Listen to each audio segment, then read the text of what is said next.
চাঁদপুরের ফরিদগঞ্জের সামাজিক সংগঠন স্বপ্নের ফরিদগঞ্জের উদ্যোগে মেধাবৃত্তি পরীক্ষা অনুষ্ঠিত হয়েছে। ফরিদগঞ্জ প্রতিনিধি ইয়াসিন পালোয়ানের পাঠানো তথ্যচিত্রে ডেস্ক রিপোর্ট।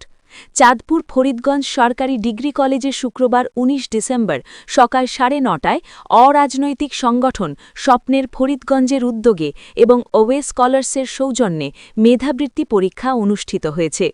উপজেলার ১৩০টি শিক্ষা প্রতিষ্ঠানের তৃতীয় থেকে অষ্টম শ্রেণীর মোট ৮০৭ জন শিক্ষার্থী এই পরীক্ষায় অংশ নেয়। আর্থিক সংকটে বন্ধু রনির অকাল মৃত্যুর হৃদয়বিদারক ঘটনা থেকে শিক্ষা নিয়ে সংগঠনটি গঠিত হয়।